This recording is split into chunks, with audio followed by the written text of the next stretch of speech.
The social worker's car disappeared around the bend, red taillights swallowed by the grey November afternoon, and 15-year-old Claire Whitmore stood alone in front of the mountain lodge with nothing but a backpack, a duffel bag, and a future that felt like standing at the edge of a cliff in the dark. The lodge rose before her, 2 stories of weathered cedar and stone, its windows dark as closed eyes, its roof already dusted with the season's first snow. It looked abandoned, which made sense because it had been. Her grandmother had died 3 months ago, the same month Claire's parents were killed, when their car slid off an icy road in Montana, and the property had sat empty ever since, waiting for someone to claim it or let it go. Claire was that someone now, though claiming felt like too strong a word for what she was doing. The state had given her options, carefully explained by Margaret in the county social services office, with a gentleness that somehow made everything worse. She could go to a group home in Asheville, share a room with 3 other girls, follow rules and schedules and wait out the 3 years until she aged out of the system. Or she could take possession of the property she'd inherited from a grandmother she'd only met twice in her life, a woman who'd lived alone in these Blue Ridge Mountains for 40 years after Claire's grandfather died, growing more isolated with each passing season until the heart attack that took her. It's not habitable, Margaret had warned, showing Claire the inspector's report. No heat except an old fireplace, well water that hasn't been tested in years, electrical system from the 1970s that's probably not safe, and winter's coming. The mountains get brutal, Claire. You'd be completely alone up there. But alone was what Claire needed, because the alternative was group home conversations and pitying looks and counselors, asking how she felt about losing her parents. And she couldn't feel anything yet except a numbing cold that had nothing to do with temperature, and everything to do with the fact that 3 months ago she'd had a family and a future, and now she had neither. At least the mountain wouldn't ask her to talk about it. The key was under the 3rd stone to the left of the front steps, exactly where Margaret's instructions said it would be. Claire's hands shook as she fitted it into the lock, though whether from cold or fear or the weight of this impossible decision, she couldn't say. The door swung inward with a groan that echoed through empty rooms, and she stepped into the dimness of a life interrupted. The lodge's main room was larger than she'd expected, with exposed beam ceilings and a massive stone fireplace that dominated the far wall. Dust covered everything. The old furniture, the shelves lined with books, the rugs that might have been beautiful once. But beneath the abandonment, Claire could see evidence of a life lived, photographs in frames on the mantel, a reading chair positioned to catch the light, a kitchen area that spoke of meals cooked and shared. Her grandmother's life, preserved in the amber of isolation. Claire was setting her bags down when she heard the sound, a soft whine from somewhere outside, followed by scratching at the door. She froze, city-bred instincts screaming warnings about mountain wildlife, but the sound came again, more insistent, unmistakably canine. She opened the door cautiously to find a dog sitting on the porch, medium-sized with a coat of golden brown gone shaggy and unkempt, one ear that stood up and one that flopped, and eyes that watched her with an expression of desperate hope. "Hey," Claire whispered, and the dog's tail began to wag, a tentative sweep that gained confidence when she didn't shut the door. He was thin, ribs visible through his matted fur, but something in his posture suggested he'd been waiting, not wild but abandoned or lost, surviving on his own and running out of options. Claire knew that feeling intimately. She knelt down, extended her hand, and the dog crept forward on his belly until his nose touched her fingers. When she scratched behind his ears, he made a sound that was half whine, half sigh, and pressed against her leg with a devotion that made her throat tight. "You've been alone too, haven't you?" she said softly, and the dog's response was to lean harder, as if afraid she might disappear like everyone else. Claire made a decision that was probably stupid, definitely impractical and absolutely necessary. "Okay, you can stay. We'll figure it out together." That first night, Claire and the dog, she named him Summit, because he'd been waiting at the top of the mountain, slept in the main room near the cold fireplace, wrapped in every blanket she could find. The temperature dropped into the 30s, and Claire learned the particular misery of mountain cold, the way it seeps through walls and windows and settles into your bones. She'd brought her parents' camping gear, the equipment from trips they'd taken when she was younger, and life felt secure, and she set up the sleeping bag as insulation against the frigid floor. Summit curled against her back, a warm anchor in the darkness, and the simple fact of his breathing, the steady in and out that meant she wasn't completely alone, made the unbearable slightly more bearable. Morning brought weak sunlight and the stark reality of what she'd committed to. The lodge needed work, not the cosmetic improvements of renovation shows, but essential survival repairs. The fireplace and chimney would be critical for heat, and Claire spent most of that first day clearing out years of accumulated debris, bird nests, and the skeletal remains of leaves and branches. She'd never built a fire in her life beyond summer campfires, but YouTube videos downloaded before she'd lost cell signal walked her through the basics, and by evening she had flames crackling against stone, heat beginning to push back the cold. The well water ran clear after she'd pumped it for several minutes, flushing out stagnation, and though she boiled it before drinking as a precaution, it tasted clean and cold, drawn from deep in the mountain's heart. The propane stove in the kitchen worked, surprisingly, the tank still holding gas, and Claire made a simple meal of canned soup and crackers, while Summit watched with laser focus until she shared half with him. Over the following days, Claire established routines that felt like purpose. Wake at dawn when Summit stirred, build up the fire from banked coals, boil water for instant oatmeal, spend mornings on necessary repairs, sealing drafts with rags and newspaper, replacing broken window panes with plastic sheeting, organizing the lodge's abandoned contents into useful and useless categories, afternoons dedicated to gathering firewood from the forest surrounding the property, dragging dead branches and fallen logs, learning to split wood with an axe she'd found in the shed, her hands blistering and then slowly callousing. Evenings for the simplest meal she could manage, reading by lamplight from her grandmother's collection of books, and the quiet companionship of a dog who seemed to understand that sometimes the best comfort was just presence. Summit proved invaluable in ways Claire hadn't anticipated. He knew the property, leading her to a natural spring that flowed clearer than the well, showing her which trails through the surrounding forest were safest, alerting her to wildlife with different barks that she gradually learned to interpret. When she felt the grief rising, threatening to overwhelm her careful composure, Summit would press his head under her hand or lean his full weight against her legs, offering wordless support that somehow mattered more than any counselor's practiced sympathy. The first snow came in mid-November, tentative flakes that melted on contact but promised more to come. Claire watched from the lodge window, coffee cupped in her hands, and felt the weight of what she'd chosen settling around her shoulders like the snow itself. She was committed now. The road down the mountain would become impassable soon, and she'd be truly isolated, dependent entirely on her own resources and the preparations she'd managed to make. She intensified her efforts. Every day brought new challenges and small victories. She figured out how to bank the fire so it would last through the night. She learned which parts of the lodge stayed warmest and which were too cold to occupy. She discovered her grandmother's stores in the pantry, canned goods dating back years, dry goods in sealed containers that had survived remarkably well, evidence of a woman who'd understood mountain isolation and prepared accordingly. But it was the cellar that remained a mystery. Claire had noticed the door her first day, set into the floor of what might have been a mudroom or storage area, a heavy wooden hatch secured with a rusty padlock. She'd tried to open it initially, curious about what might be stored below. But the lock wouldn't yield, and she'd been too focused on immediate survival needs to pursue it further. It was Summit who brought her back to it. Late November, during the first serious snowfall, when the world outside turned white and silent and beautiful in its hostility.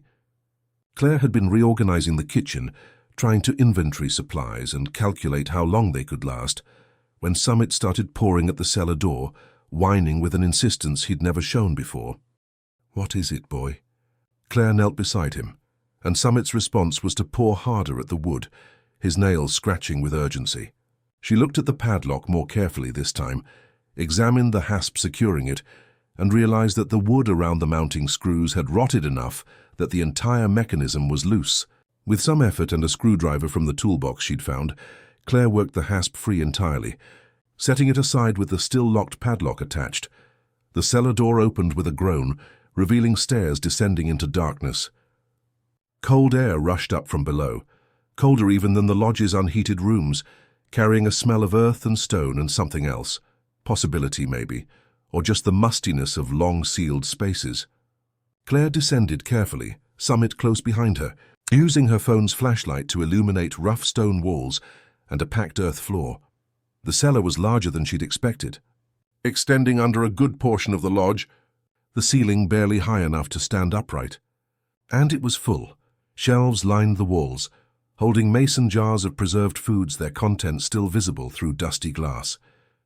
Vegetables, fruits, jams, items carefully labeled in her grandmother's handwriting, with dates stretching back decades. Deeper in, Claire found other stores.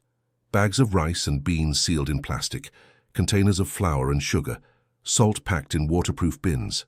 Enough food to last months, maybe longer, all carefully preserved against exactly the kind of isolation Claire now faced.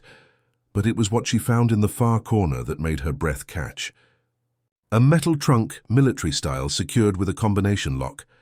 Beside it, a wooden crate filled with neatly folded blankets and quilts, and beneath those, carefully wrapped in oilcloth, something that crackled with age when Claire lifted it. Maps. Detailed topographical maps of the surrounding mountains, marked with notations in her grandmother's hand. Trails, water sources, shelter locations, seasonal notes about wildlife and plant life. A survivalist's knowledge, accumulated over decades and recorded with meticulous care. And tucked between the maps, an envelope addressed simply to whoever comes after. Claire's hands trembled as she opened it, pulling out pages covered in her grandmother's handwriting. If you're reading this, I'm gone, and this place is yours now. I don't know who you are. Family, probably, since those are the only people who'd inherit. But I know why you're here. You're running from something, or you've lost something, or you need space to figure out who you are when the world stops telling you. I know, because that's why I came here 40 years ago. The cellar has what you need to survive a winter, maybe 2 if you're careful. The maps show everything I learned about living in these mountains. The combination to the trunk is your birthday. Whoever inherits this place, that's what the lawyer has on file. Inside you'll find money.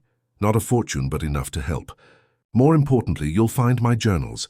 40 years of learning how to live alone and make it feel like freedom, instead of exile. You'll be scared. That's normal. You'll doubt your decision to stay. That's normal too. But if you're anything like me, you'll find that this place gives you something you didn't know you needed. Space to grieve, space to heal. Space to discover that being alone doesn't mean being lonely, if you learn to be good company for yourself. The mountain is harsh but fair. It doesn't lie or pity you. It simply is. Hence, sometimes that's exactly what you need. Take care of the land and it will take care of you. There's more here than you realize. Eleanor Whitmore. Claire read the letter 3 times, sitting on the cold cellar floor with Summit pressed against her side, and felt something shift inside her chest. Her grandmother had known. Not Claire specifically, not the exact circumstances, but the essential truth of why someone would choose this isolated place over the alternative. And she'd left provisions, not just material but emotional. A roadmap for surviving what felt unsurvivable. The combination lock on the trunk yielded to her birthday. Her grandmother had known that detail at least. Evidence of some connection maintained despite the distance. Inside, Claire found exactly what the letter promised. Cash in sealed envelopes, maybe $8,000 total. A stack of journals, leather-bound and filled with her grandmother's careful observations. And at the bottom, something unexpected, photographs. Pictures of a younger Eleanor, smiling and vital, with a man who must have been Claire's grandfather. Photos of a little girl who might have been Claire's mother, before whatever break had severed their relationship. Evidence of a life that had included love and connection before isolation became Eleanor's chosen refuge. Claire carried the journals upstairs, leaving the other supplies for later inventory, and spent that snow-filled afternoon reading by firelight while Summit dozed nearby. Eleanor's words painted a picture of transformation. A woman who'd come to the mountains raw with grief after her husband's death, who'd struggled through her first winter much like Claire was doing now, who'd gradually learned not just survival, but a kind of peace that the world below could never provide. December 15th, 1983, one entry read, 6 months alone now. Saw a black bear today, massive thing, probably 300 pounds. We regarded each other from 30 yards, 2 creatures going about our business. It moved on. I moved on. That's the mountain way, acknowledgement without interference.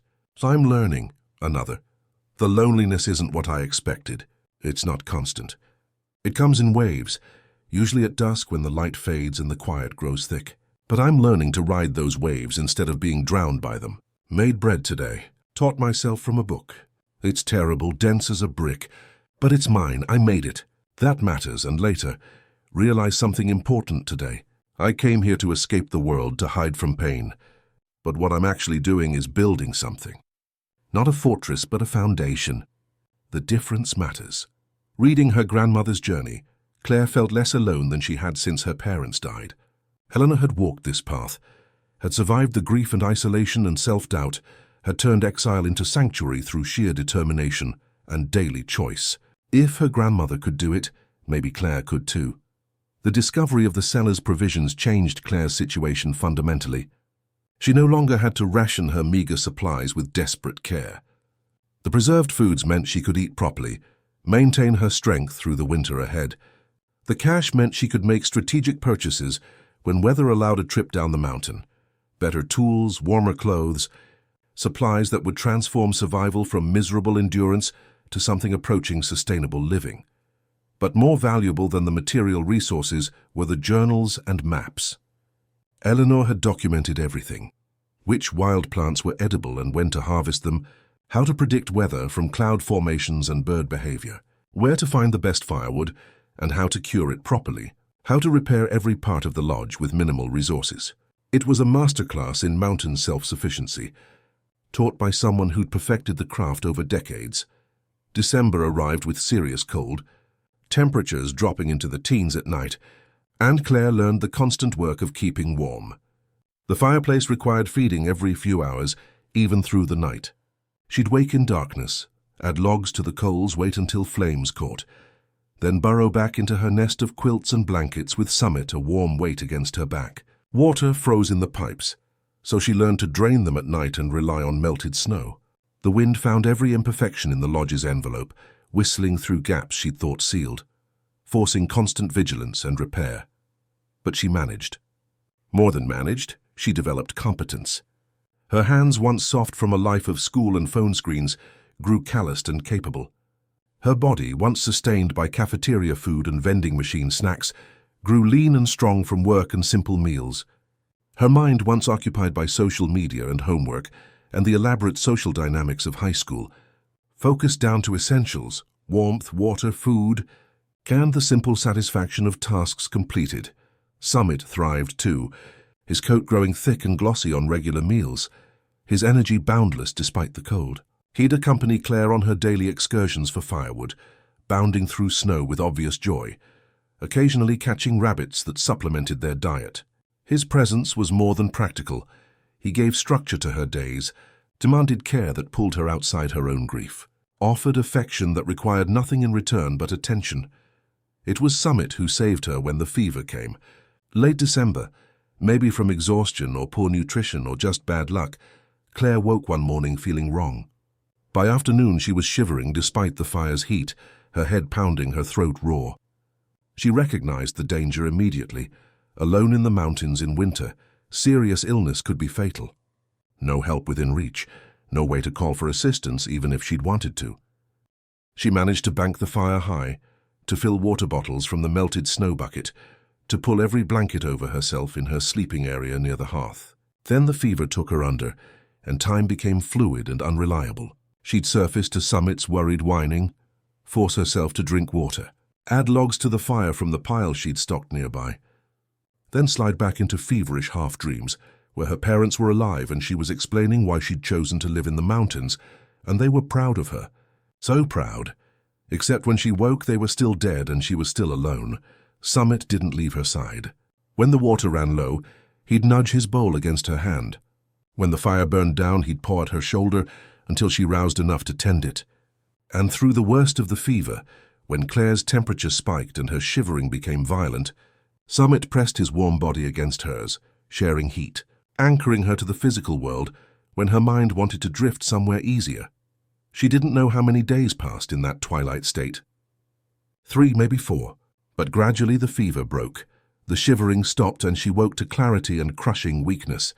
Summit was there, watching her with anxious eyes, his tail wagging cautiously when she reached out to touch him. "You kept me alive," Claire whispered, scratching behind his ears with trembling fingers. "You good boy. You kept the fire going, kept me hydrated, kept me warm. You saved me."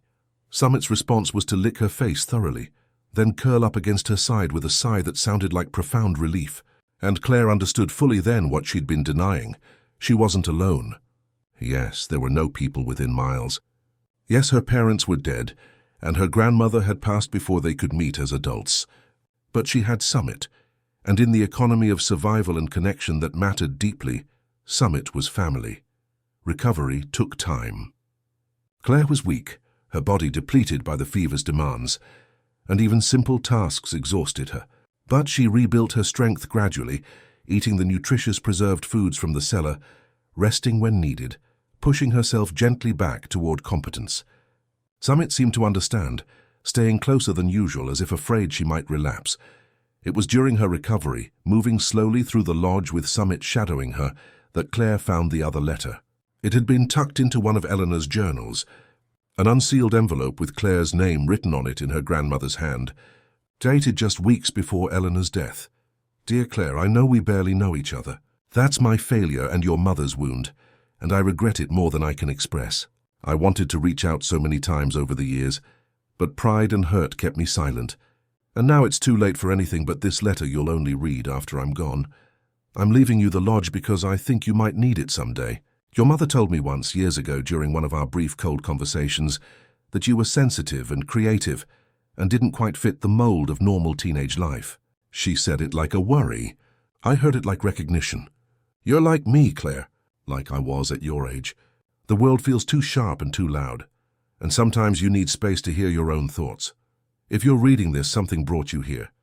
Maybe something terrible. I'm sorry for that, but I'm also hopeful, because this place can heal you if you let it. It healed me. 40 years alone sounds like tragedy to most people, but it was my salvation. I learned who I was without anyone else's definitions. I learned that solitude and loneliness are different things. I learned that the only company you truly can't escape is your own, so you'd better make peace with yourself. The cellar has practical supplies, but the real gift I'm giving you is permission. To step away, to take time to rebuild yourself at your own pace. The world will tell you this is running away. Don't believe that. Sometimes the bravest thing you can do is stop running and stand still until you remember who you are. Take care of yourself. Take care of the land. And if you find someone or something worth coming down from the mountain for eventually, that's okay too. Isolation isn't virtue. It's just sometimes necessary medicine. With love, I never knew how to show Grandma Eleanor. Claire sat on the floor, letter in hand, and cried for the first time since her parents died. Not the quiet, controlled tears she'd allowed herself in small doses, but full, wrenching sobs that came from somewhere deep and untouched. She cried for her parents, for the future they'd never share. She cried for her grandmother, who'd understood her better in death than in life. She cried for herself, for the fear and loneliness and desperate determination of the past 2 months, and she cried because Summit pressed against her and whined softly, offering comfort, and she wasn't completely alone in her grief. When the tears finally exhausted themselves, Claire felt lighter somehow. Not healed, grief didn't work that way, but less burdened. Eleanor's letter had given her permission to be exactly where she was, doing exactly what she was doing, without judgment or expectation. This wasn't failure or running away. This was necessary medicine. This was her choosing to survive in the way that made survival possible. January brought the deepest cold and the heaviest snows. There were days when opening the front door revealed a world erased by white, when the temperature never climbed above 0, when simply maintaining warmth and water required every ounce of effort Claire could muster. But there were also days of crystalline beauty. Sunshine on fresh snow so bright it hurt to look at, ice formations on the lodge's eaves like natural sculpture. Nights when the stars seemed close enough to touch, and the silence was so complete that Claire could hear her own heartbeat. She continued reading Eleanor's journals, living alongside her grandmother's documented journey. The parallels were eerie sometimes. Eleanor's first winter had included a near-death illness too, a bout of pneumonia she'd survived through stubbornness and luck. She'd had a dog as well, a shepherd mix who'd shown up one day and never left, offering the same companionship Summit now provided Claire. "The dog doesn't judge," Eleanor had written. "When I'm weak or afraid or crying for no good reason, he just sits with me. That's all I need sometimes, witness without judgment. The mountain provides that too in its way. It sees you completely, accepts you as you are. No pretense survives up here. You become exactly who you are, no more, no less." Claire found that truth in her own experience. Without school or social media or anyone's expectations, she was free to discover who she actually was, beneath all the roles and performances. She liked solitude more than she'd expected. She was stronger than she'd known. She had a capacity for contentment in simple things: a good fire, a hot meal, Summit's company, the satisfaction of work done well that her old life had never tapped. February brought the first hints of change. Days grew incrementally longer. The quality of light shifted, becoming less harsh, more hopeful. Snow still fell regularly, but Claire had learned to read weather signs, to prepare for storms before they arrived, to work with the mountain's rhythms instead of fighting them. She'd survived the worst of winter, and survival had taught her competence that felt like power. She began planning for spring. Eleanor's journals detailed gardens that could grow at this elevation, crops that would mature in the short mountain summer. The Cellar's supplies wouldn't last forever, and while the cash provided a cushion, real sustainability meant producing her own food. Claire found herself looking forward to it, the work of preparing soil, planting seeds, tending growth. It felt like building toward a future, not just enduring a present. March arrived with muddy snow and the first brave bird songs. Claire ventured farther from the lodge than she had in months, Summit racing ahead with obvious delight, and discovered property features she'd been too focused on survival to notice. A small pond, frozen now but promising summer swimming. A meadow that would probably fill with wildflowers, stone walls marking old boundaries from when this land had been farmed generations ago. She thought about her grandmother walking these same paths, learning this same land, building a life of solitary competence that had lasted 40 years. Claire didn't know if she wanted 40 years alone. 16 years old was too young to commit to such a future. But she knew she wanted this spring and summer, wanted to plant the gardens and see them grow, wanted to continue becoming whoever she was turning into in this isolation. One morning in late March, Claire woke to the sound of water dripping, snow melting off the roof, the first serious thaw. She built up the fire, made coffee, and sat at the window with Summit's head in her lap, watching the world slowly reveal itself from under winter's blanket, brown earth showing through white, the lodge's grounds emerging, the beginning of green in sheltered places. She thought about her parents as she did every morning. The grief remained, but it had changed texture, less a crushing weight, more a tender ache, the ghost of love that would never quite leave. She talked to them sometimes out loud when only Summit could hear, telling them about her days, her small victories, the person she was discovering herself to be. "I'm okay," she told them that morning watching the melt. "I miss you so much it still hurts to breathe sometimes, but I'm okay. Grandma's lodge and Summit and the mountain are taking care of me, and I'm learning to take care of myself." Summit made a soft sound of agreement, and Claire smiled, scratching behind his ears. They'd made it. Through the darkest winter, through illness and isolation and grief, they'd survived together and come out the other side still whole, maybe even stronger for the testing. The cellar that had saved them with its provisions now represented something else, evidence that she came from people who planned ahead, who prepared for hard times, who survived. Eleanor had left her more than food and money. She'd left proof that a Whitmore woman could stand alone and be fine, could build a life on her own terms, could find peace in the last place anyone else would think to look for it. Spring would bring new challenges, the gardens to plant, the lodge to repair properly before another winter, decisions about what came next. But Claire had time and resources, and most importantly, she had herself. And she'd learned through the hardest season of her young life that herself, supported by a good dog, and her grandmother's accumulated wisdom, and the mountain's harsh fairness was enough. The snow continued melting, water trickling down in 100 small streams, the sound of winter releasing its grip. Summit dozed in the sunshine streaming through the window. The fire crackled softly, and Claire sat in her grandmother's lodge, in the peace Eleanor had found and preserved and passed forward, and felt something she hadn't felt since before her parents died. Hope, not the fragile, desperate hope of someone clinging to survival, but the solid, grounded hope of someone who'd survived the worst and knew she could handle whatever came next. The mountain had tested her. The winter had tried to break her. But she was still here, still whole, and spring was coming. What was in the cellar had saved them: the food, the money, the journals, the maps. But more than that, what was in the cellar was evidence that survival was possible, that isolation could be chosen rather than suffered, that she came from a line of strong women who didn't break. Claire stood, stretched, and looked at Summit. "Come on, boy. Let's go see what spring looks like." They stepped out into the thawing world together, girl and dog survivors both, and the mountain welcomed them with running water and birdsong, and the promise of green things returning. The worst was behind them. The future uncertain but theirs to build, stretched ahead like the warming season, full of possibility, demanding work, offering the simple, profound gift of another day, another chance, another morning to wake up and choose to keep going, and that, Claire understood, was enough. More than enough. It was everything. If Claire's story touched something in you, if her journey from grief to survival to hope reminded you that healing isn't linear, but it is possible, I need you to do something right now. Hit that like button. Click it now.